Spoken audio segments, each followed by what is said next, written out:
Então, hoje, essa é mais uma reunião do Laboratório de Psicologia da Mídia.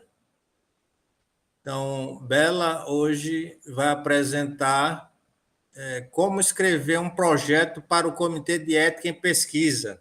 Isso é muito útil para todos nós, né, que submetemos projetos. Então, Bela, fica à vontade aí.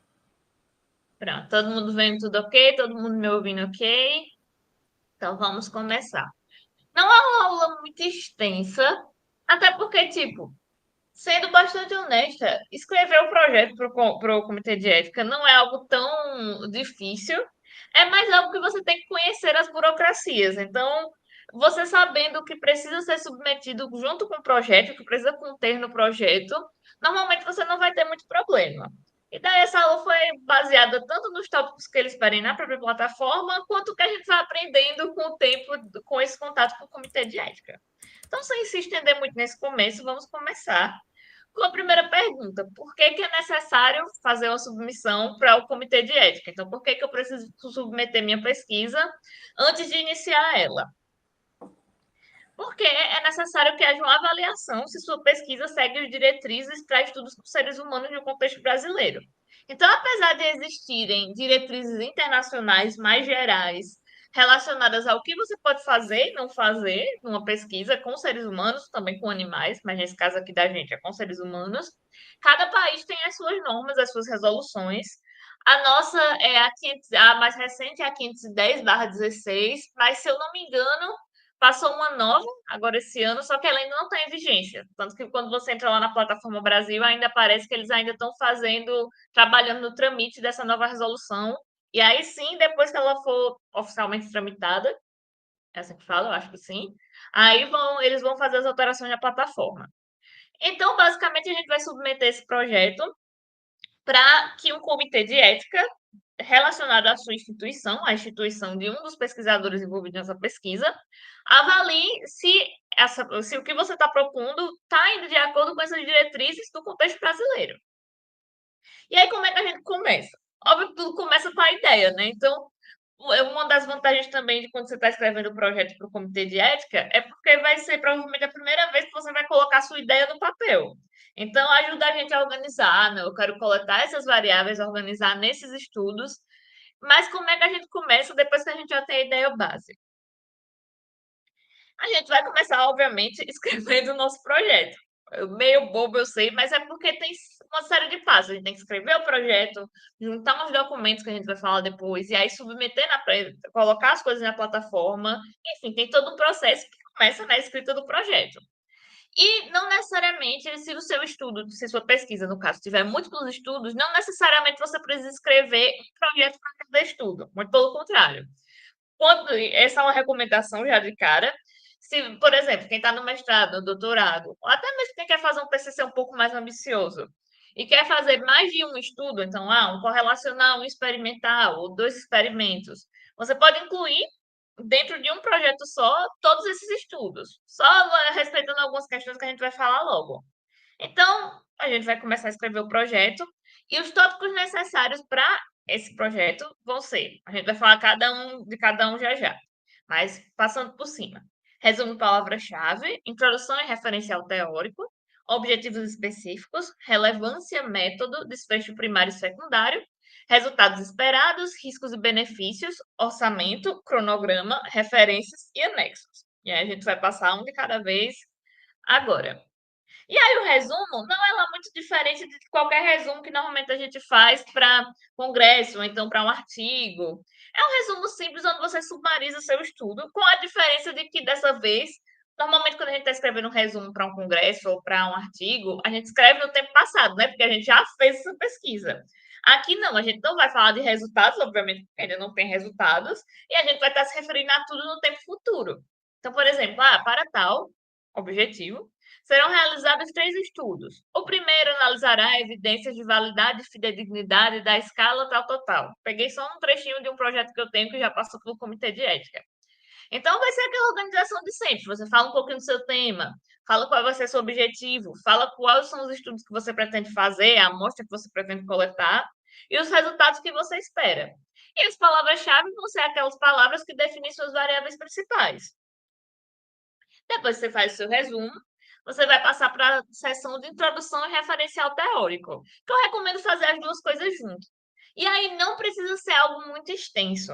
Você só precisa definir o que, é que você está querendo pesquisar. Então, digamos, se eu quisesse fazer uma pesquisa sobre a relação entre agressividade e mídia violenta, eu ia lá definir o que é agressividade, de acordo com a psicologia, ia definir o que é mídia violenta, aí depois eu ia abordar estudos prévios acerca do tema. De novo, não precisa ser uma revisão de literatura muito extensa. Você só precisa apresentar um pouco do que já tem sobre esse tema para fundamentar a sua ideia.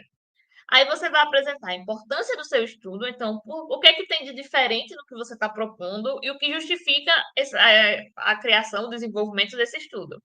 E, no final, explicitar seu objetivo geral. Então, é muito similar a uma introdução barra referencial teórico para um artigo, para um capítulo, com a diferença que aqui você pode ser muito mais sucinto, muito mais breve e focar só nas informações mais importantes, porque lembrar que isso aqui provavelmente não vai ser lido por alguém que é especialista no seu tema. É diferente de, por exemplo, quando o artigo está passando por um parecerista, que provavelmente foi um parecerista escolhido porque ele entende daquele tema. Então, você precisa explicar aqui de uma forma mais simplificada, obviamente, seguindo a linguagem científica, seguindo as normas, que pode ser tanto a BNT quanto a APA, não tem problema usar a APA, que é o que a gente está mais acostumado, mas apresentar de uma forma mais sucinta, mais breve, que traga as informações mais importantes sobre a sua ideia. E aí, depois desse tópico, você vai falar seus objetivos específicos, que você vai destrinchar eles dos seus objetivos gerais. E aí, como é que eu escrevo objetivos específicos? Às vezes isso é uma dúvida, porque às vezes no próprio objetivo geral a gente já incluiu tudo que na nossa cabeça, tudo que a gente vai fazer.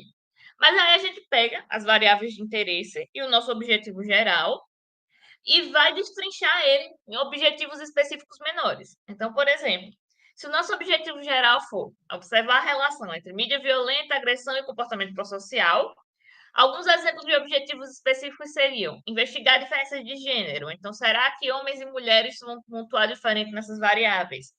Testar o papel mediador dos afetos seria um outro exemplo de objetivo específico. Você pode colocar no seu objetivo específico se você já define no tema do seu estudo. Normalmente eu tenho a mania de fazer isso, então eu sempre faço lá. Mídias de super-heróis e agressão. O papel moderador de tal coisa, o papel moderador do traço agressividade. Então, meu objetivo geral seria observar a relação entre essas três coisas. Meu objetivo específico é testar essa moderação.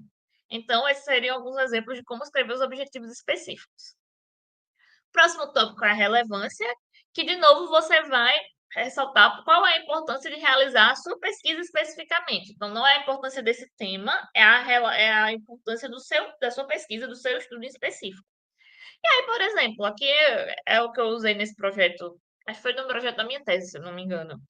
Considerando-se que as mídias centradas em super-heróis estão entre as mais populares entre o grande público nos últimos anos, compreender seus impactos a longo e curto prazo é relevante. Não sei se vocês estão percebendo a tendência, é tudo bem sucinto. Depois eu vou mostrar a vocês um projeto que já foi aprovado. É tudo bem breve, bem tranquilo, bem sucinto. E aí você vai passar para o seu método. E aí, de novo, se você for fazer uma pesquisa com múltiplos estudos, o seu método ele precisa estar especificado. Então, tipo assim, antes de começar a escrever qualquer coisa no seu método, você vai ter que colocar. Essa pesquisa será composta de tantos estudos, que serão destrinchados a seguir, por exemplo. E aí você começa falando qual é o tipo de pesquisa, no nosso caso é quase sempre ou correlacional ou experimental, falar da amostra, nesse caso aqui é o número de participantes que você pretende coletar, e se tiver alguma característica específica. E aí você vai ter que falar os seus critérios de inclusão e exclusão. E aí os critérios de inclusão que a gente normalmente usa adultos brasileiros de 18 anos ou mais que tenham acesso à internet. Ou então, se eu estou fazendo uma pesquisa sobre redes sociais. Eu me distraí que tem um carro de som passando aqui. Sim. Então, por exemplo, se a minha pesquisa é com usuários de redes sociais, então eu poderia incluir nos meus critérios de inclusão que eu estou considerando para minha amostra pessoas adultas acima de 18 anos que tenham ao menos uma rede social, que usem ou então que usem redes sociais ao menos uma vez na semana. E os critérios de exclusão seriam o que impediria alguém de participar. Então, eles não só são o oposto dos critérios de inclusão. Então, por exemplo, como a gente faz muita pesquisa online, um critério de exclusão seria não ter acesso à internet. Então, não ter acesso a uma boa conexão de internet. Porque, como questionário online, não tem muito como o que fazer. Aí, o próximo tópico são os materiais e instrumentos. Então, aquela mesma lógica de artigo. Falar quais são os materiais que você vai usar, quais são os instrumentos, falar se já é validado no Brasil. Caso seja algo que você está propondo para aquela pesquisa, especificar essa escala, esse instrumento será desenvolvido no presente estudo através dessa e dessa técnica, dessa e dessa estratégia. Então, só especificar o que já é validado, o que já existe, mas não é validado para o Brasil, e você vai validar. Isso, inclusive, pode estar nos objetivos específicos. E se é um instrumento, se é uma estratégia de coleta de dados que você vai construir do zero. Aí, os procedimentos, de novo, estudo no futuro, porque você ainda não fez nada disso. E aí, uma dica é sempre começar a sua sessão de procedimentos falando que o primeiro passo da sua pesquisa vai ser esperar realizar essa submissão para apreciação ética, eu acho que é assim que fala. E, por fim, análise de dados. Qual é o software que você vai usar para analisar os dados? Quais são as análises que vão ser realizadas? Para que cada análise vai ser utilizada? Etc. E aí, como eu tinha falado, em caso de múltiplos estudos, explicitar essa separação e indicar qual é o objetivo de cada um desses estudos. Então, tipo, o objetivo do correlacional é observar as relações entre as variáveis tal, tal, tal. O objetivo do experimental é observar o impacto da mídia violenta no comportamento agressivo, considerando o papel mediador dos afetos. Então, cada um você destrinchar brevemente qual é o objetivo de cada estudo. E aí, aqui a gente chega num tópico que vem depois do método que me causa um pouco de confusão, e aí eu até fui ler um pouquinho sobre, para trazer aqui para vocês, que é o tópico dos desfechos, desfecho primário e desfecho secundário. E aí, lendo mais um pouco sobre o assunto, eu entendi por que me causa confusão, porque é algo que normalmente não é utilizado em pesquisa de ciências humanas, é algo do tipo de pesquisas clínicas. Então, por exemplo, se eu estou testando uma medicação nova, se eu estou testando um tipo de tratamento novo, o desfecho basicamente seria a consequência principal relacionada ao que eu estou propondo. E aí é algo que acaba ficando muito parecido com os resultados esperados numa pesquisa em ciências humanas. Então, lá na plataforma Brasil, tem a opção de, no desfecho secundário, você especificar que isso é algo que só é pedido em estudos clínicos. Então, você pode literalmente só preencher lá apenas estudos clínicos. Mas o desfecho primário, você vai ter que falar lá qual é a consequência principal relacionada à pergunta de pesquisa. Obviamente, adaptado ao contexto das ciências humanas, mas você ainda tem que preencher. E aí, por exemplo, seria: sumariamente, espera-se que a exposição a conteúdo de super-heróis impacte a agressividade e a processabilidade a curto e longo prazo. Então, é o resultado esperado principal da sua pesquisa, de acordo com a sua pergunta de pesquisa. Mas no desfecho secundário, você pode só preencher lá, apenas estudos clínicos. Porque, de fato, esse é um tipo de questão que é mais falado em estudos clínicos.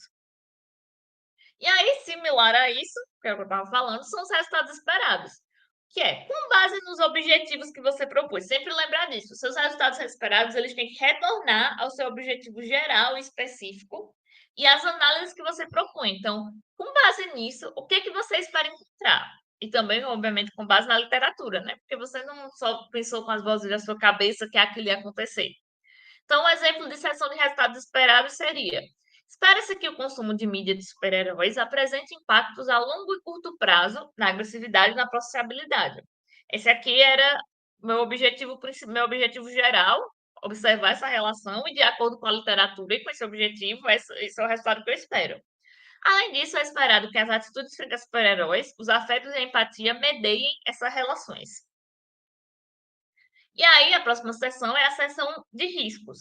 E para a gente que faz pesquisa em psicologia, em ciências humanas, quase sempre esse trechinho aqui, uma variação dele se aplica.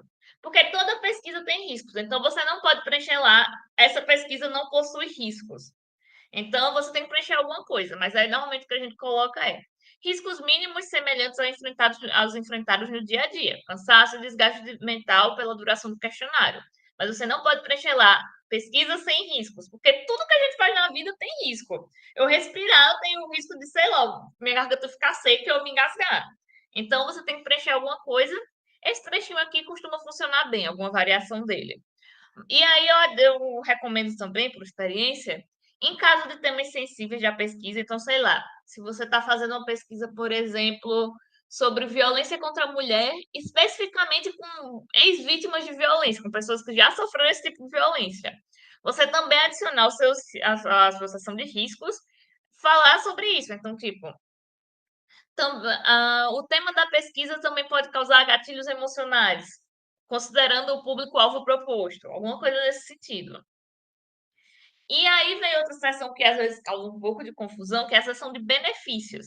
Então, não são os benefícios que vão ter para a sociedade do seu estudo ser conduzido, mas também isso foi uma pessoa do próprio comitê de ética que me corrigiu uma vez, como é que o participante vai ser beneficiado pela participação no seu estudo. Então, óbvio, aqui no Brasil não é permitido eu dar qualquer tipo de compensação direta, então não posso pagar, não posso dar um vale presente, não posso dar nada em troca da participação.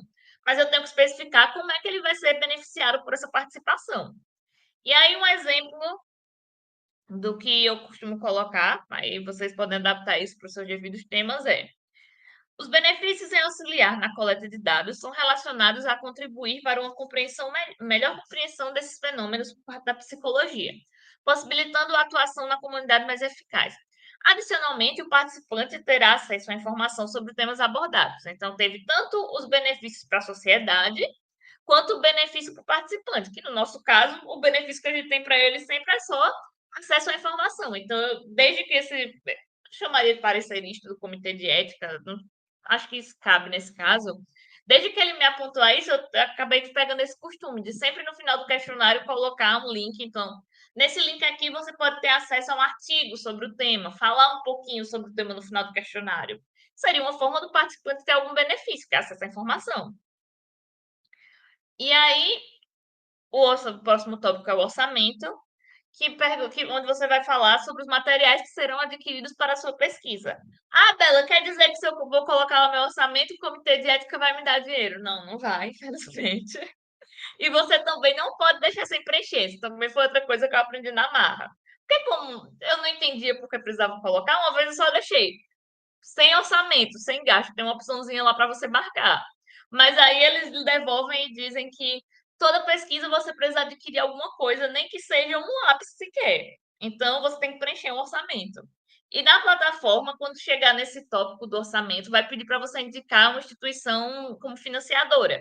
E aí você adiciona a sua universidade. Então, no nosso caso, a instituição financiadora seria o UFPB. E aí, como preencher essa questão do orçamento se eu não vou comprar nada? Eu normalmente costumo usar esse modelinho aqui, colocar só tipo duas resmas de papel, impressões, canetas. E aí tá na tabela porque lá na plataforma você não vai você não vai anexar a tabela, mas vai ter lá um menuzinho para você escolher as coisas que seguem essas colunas. Então vai pedir para você identificar o que é que você precisa, qual o tipo disso, se é capital, custeio ou outros, se eu não me engano, o valor de uma unidade e o valor total. E aí você precisa colocar tanto no projeto completo que você vai anexar no final, quanto preencher essa tabelazinha na própria plataforma.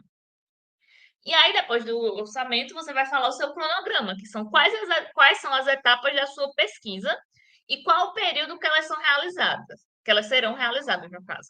E aí, de novo, da mesma forma que o orçamento, você vai fazer isso numa tabelinha no seu projeto, mas lá na plataforma você vai adicionar um por um na própria interface.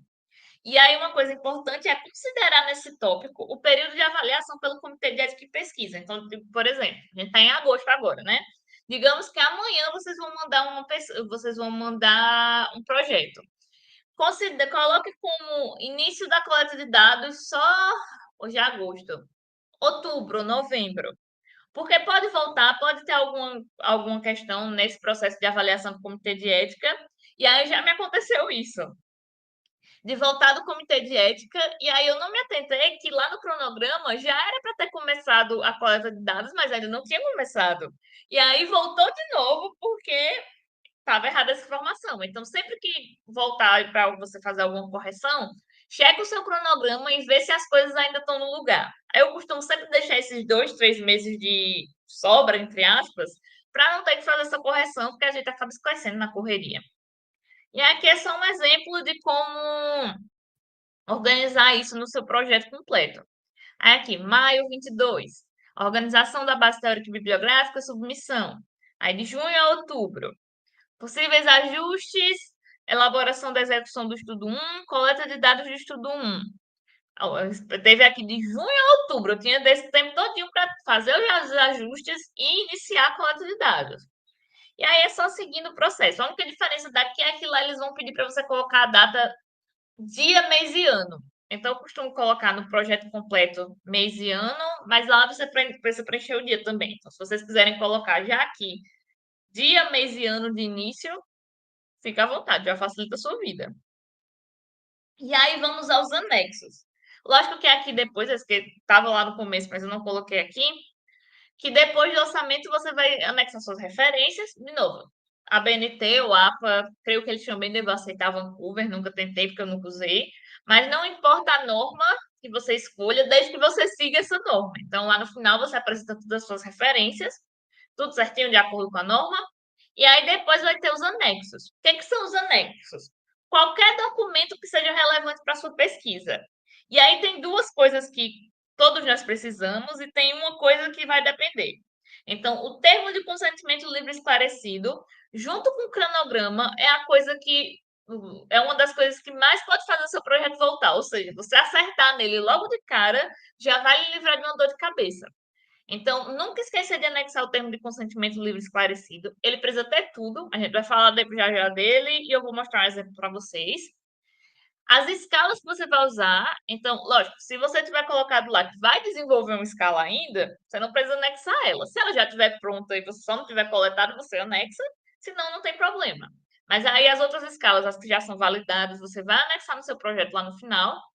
E essa questão aqui é declarações e cartas de aceite. Como assim, Bela? Digamos que eu vou realizar minha pesquisa especificamente numa escola. Então, a gente fez isso no meu primeiro PIC. A gente coletou numa escola específica. Então, o comitê de ética pediu para a gente anexar, junto com o projeto, uma declaração dessa escola, onde o representante da escola dissesse: olha, a gente aceita que essa coleta de dados assim, assim, assado, seja realizada aqui nessa escola. Então, caso você vai coletar. Então, nunca também coloque lá que você vai coletar em algum canto específico. Se você não quiser, tem que pegar uma declaração desse canto específico. Nesse sentido, a internet facilita muito a coleta de dados, porque a gente não precisa pegar uma carta de aceite para coletar na internet. Enfim, indo para o termo de consentimento livre esclarecido, parte muito importante. Além de você anexar ele como anexo, junto com o projeto todo, você precisa também anexar ele como documento suplementar no final da submissão. E aí ele tem que ter alguns detalhes que tem que ter lá, porque senão vai dar problema. Então, aqui eu coloquei só como tópico, mas eu acho que vai ser melhor para vocês visualizarem depois, nele completinho. Mas ele precisa ter o título e o tema geral da pesquisa, quem são os pesquisadores responsáveis, então vai ter lá seu nome, o nome do seu orientador, se for mais de uma pessoa, você coloca o nome de todo mundo, qual é a locação, então, no meu caso, eu sou Isabela Leandro Silva Santos, a doutoranda Isabela Leandro Silva Santos, do Programa de Pós-Graduação em Psicologia Social, orientada pelo professor Dr. Carlos Eduardo Pimentel, do Departamento de Psicologia. Colocar as informações de todo mundo.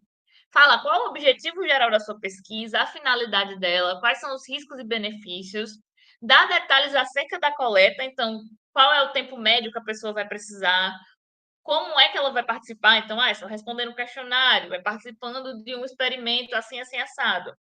E qual é o fim dos dados coletados? Então, você fala que esses dados vão ser publicados de forma anônima, então não vai ter nenhuma identificação da pessoa, mas eles vão ser publicados. Esclarecer a natureza voluntária da participação, então que a pessoa não é obrigada a participar e a qualquer momento que ela quiser, ela pode desistir. E as informações de contato do pesquisador. Caso seja uma pesquisa lápis e papel, você deixa um espaço para a pessoa assinar, então, termo de consentimento livre esclarecido, precisa assinar, e caso seja online, você pode fazer a assinatura online, que é ela concordar. Então, você deixa lá a opção concordo com os termos apresentados, por exemplo. E aí, isso aqui é muito importante para vocês não terem trabalho à toa. Como eu disse, tudo isso vai ser. Você faz primeiro num documento completo, mas tudo isso tem que ser anexado na plataforma. Então, tem lá cada campozinho, método, introdução, etc, etc. Tem cada uma dessas coisas tem um campozinho lá na plataforma para você colocar. E quase todos esses quadradinhos para você inserir na interface tem um limite máximo de 4.000 caracteres. Então, quando vocês estiverem escrevendo o projeto, vão checando que não, se não está ultrapassando isso, porque já me aconteceu muitas vezes de eu escrever demais, principalmente no método, quando tem muitos estudos, passar de 4.000 caracteres, e aí lá vou eu submeter e ter que fazer o negócio todo de novo para deixar no tamanho certo. E a exceção a isso são os anexos, o orçamento e o cronograma, porque os anexos você só vai mandar junto com o projeto completo no final, e o orçamento e o cronograma, como eu disse, a interface para você colocar na plataforma é diferente. Só um minuto. Hum. E daí, pronto, você escreveu seu projeto lá no Word, Google, sua plataforma de edição de texto de sua preferência. E caso você ainda não tenha, você vai precisar criar uma conta. Porque, na verdade, a gente não submete o projeto direto ao comitê de ética da nossa instituição. Aqui no Brasil, a gente usa uma coisa chamada Plataforma Brasil, que é uma plataforma que meio que unifica esse processo. Então, você usa essa plataforma que funciona para todas as universidades para submeter seu projeto e eles vão direcionar o seu projeto para o comitê de ética adequado. Então, quando você coloca lá que você é associado ao UFPB, ele vai direcionar o seu projeto para o UFPB. E aí você primeiro precisa criar uma conta na Plataforma Brasil. Eu tirei só um printzinho aqui de como é a plataforma. Aqui já está com minhas informações de login, porque eu já tenho minha conta. Mas caso você não tenha, você vem aqui em cadastro, e aí é como se fosse um cadastro de qualquer rede social, é bem tranquilo. E não, também você pode até olhar, por exemplo, não sei se está aparecendo aqui, você pode buscar pesquisas já aprovadas, consultar comitês de ética. Tem outras opções de coisas para você ver, mas o que nos interessa é o cadastro e o login. E aí você vai submeter o seu projeto. Deixa eu só ver. Ah, pronto. Só fui ver se eu tinha colocado essa informação aqui que é importante. Depois, se você fizer sua conta, já vai com sua senha, bonitinho, você vai submeter o seu processo. E eu já falei isso, mas vai ser realizado pelo meio da Plataforma Brasil, e de lá eles encaminham o seu projeto para o Comitê de Ética da instituição. E aí, um ponto importante: apenas pesquisadores que já têm graduação podem submeter projetos. Então, por exemplo, você é aluno de TCC, precisa submeter seu projeto. Você não pode submeter diretamente. O seu orientador precisa submeter. Então, você pode, por exemplo, você escrever e mandar para ele fazer a submissão, você sentar do lado dele para já ir aprendendo como submete. E o que acontece é, o seu orientador, ele pode incluir você como um membro da equipe. Então, vai ter lá uma opção para a pessoa que está fazendo a submissão adicionar pessoas que têm uma conta. Então, mesmo que você não vá fazer a submissão, você precisa ter a conta para fazer esse processo. E ele pode dar autorização para essa pessoa fazer edições. Por que isso é importante? Porque mesmo que você não possa fazer diretamente a submissão, caso volte para fazer alguma correção da verificação documental ou da avaliação inicial, você não precisa esperar o seu orientador para poder fazer essa edição. Digamos, seu orientador está muito ocupado, mas você precisa correr com esse projeto porque já está atrasado. Você pode você mesmo ir lá e fazer a correção bonitinho, você só não pode fazer a submissão. E aí vai ser, né, como eu estava falando já anteriormente, é necessário incluir todos esses tópicos que a gente falou na própria plataforma. E aí, no final, depois que você fizer isso, eu ia tentar mostrar para vocês como faz na plataforma, só que o que, que acontece? Para fazer isso, eu ia precisar preencher. Não tem como eu ir passando sem preencher uma sessão anterior. Então, não ia ter como mostrar direto lá.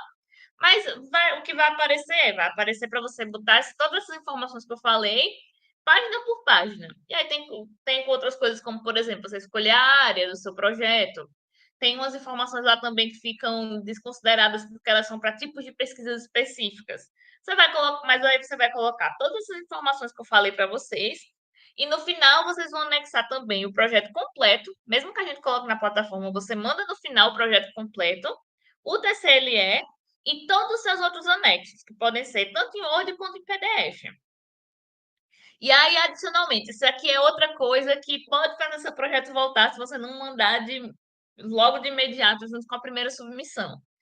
Adicionalmente a tudo o que a gente já falou, você precisa anexar no final também uma certidão de aprovação do estudo do departamento que o pesquisador está vinculado. O que isso quer dizer? Que se você é aluno de TCC, você precisa de uma certidão de aprovação do departamento de psicologia. Se você é aluno do mestrado, do doutorado, você precisa de uma certidão de aprovação vinda do programa de pós-graduação.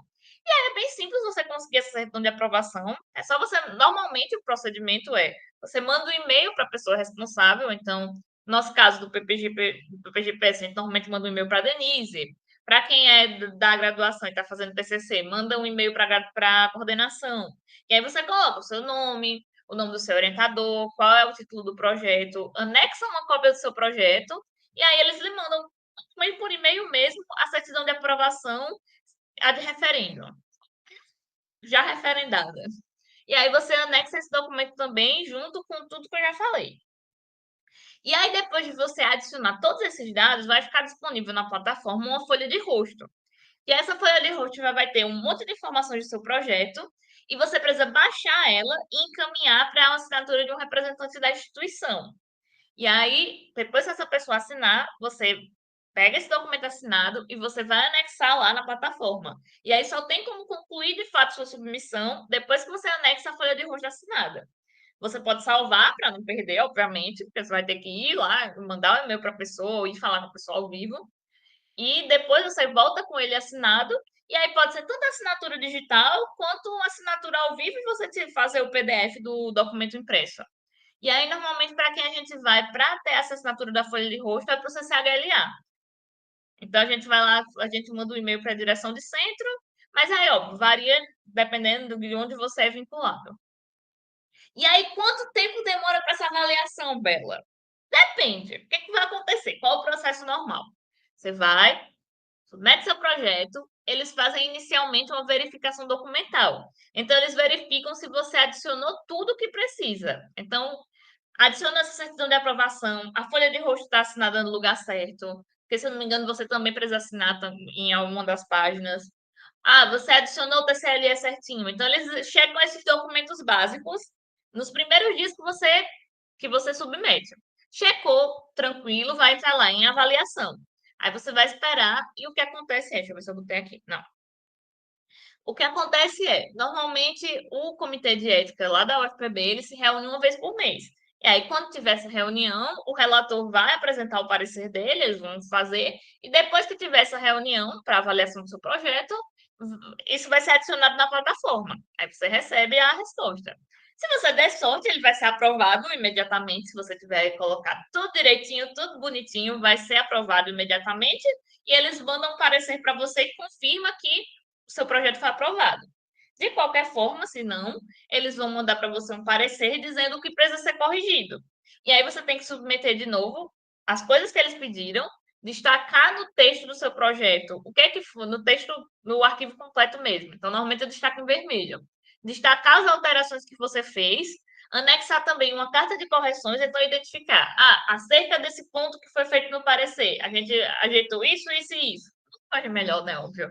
E aí você faz a submissão de novo, e aí espera para que haja uma nova reunião para eles discutirem as suas alterações e darem uma resposta de novo. E aí, por isso que depende qual vai ser o tempo para sua avaliação, porque você pode dar sorte e ter feito tudo direitinho e já ter uma avaliação imediata depois de um mês, ou pode ter algum problema no meio do caminho e demorar um pouco mais. Basicamente, o slide é esse. Aí eu queria só mostrar para vocês como é o TCLE. Ele vai estar com os destaques vermelhos, porque esse é um dos projetos mais recentes, que foi onde eu recebi alguns desses insights do parecerista do Comitê de Ética de como fazer o TCLE bem direitinho. Aí tem umas coisas em vermelho, não tem a bagunça. Só mostrando isso aqui, é só uma folha de rosto com o logo da UFPB, bonitinho, o título do projeto, o resumo. Como vocês estão vendo aqui, ó, é bem curtinho as coisas. Até a introdução referencial teórico pode ser algo bem sucinto. Os tópicos em si são curtinhos. Não precisa de muita informação, é só realmente o que é importante. O orçamento, as referências. Aqui. Termo de consentimento. Aqui, ó, tem as informações da universidade, qual o centro, departamento específico. Termo de consentimento livre esclarecido. Você começa falando as informações. Isso aqui é de uma pesquisa de True Crime que a gente fez. Então, eu, Thaís, Gabi e Milena. Não sei se elas estão por aqui, acho que não, mas Thaís está por aí. Mas quem estava responsável principalmente era eu e Thaís. Então, essa pesquisa é intitulada, esse título aqui, trata do consumo de mídias true crime e outros fatores psicossociais. O objetivo da pesquisa. Não, objetivo não, finalidade. Ela está sendo desenvolvida por Isabela Leandra Silva Santos e Thais Emanuele Galdino Pessoa, orientada pelo professor Dr. Carlos Eduardo Pimentel, UFPB, do Departamento de Psicologia. Aí, o objetivo da pesquisa, a finalidade do trabalho detalhada, os benefícios da coleta de dados, os benefícios da participação nessa coleta de dados, e aí os detalhes da participação. Então, solicitamos sua colaboração para responder um questionário com duração média de 15 minutos, e aí autorização para apresentar os resultados em eventos e publicar em revista científica. Aí, por ocasião da publicação dos resultados, o nome dos participantes será mantido em sigilo. Aí a questão dos riscos, salientamos que, de acordo com a legislação vigente sobre pesquisa com seres humanos, toda pesquisa envolve algum tipo de risco para os participantes, mesmo que o mínimo como possível constrangimento, cansaço e desgaste mental. Contudo, essa parte aqui foi o que ele me ensinou. Você não fala só os riscos, você fala o que foi feito para minimizar esses riscos que você detalhou. Então, contudo, o questionário foi desenvolvido de modo a diminuir esses riscos dentro do possível. Informamos também que essa pesquisa não lhe trará nenhum custo, que ela está de acordo com a Resolução 510/16 do Conselho Nacional de Saúde.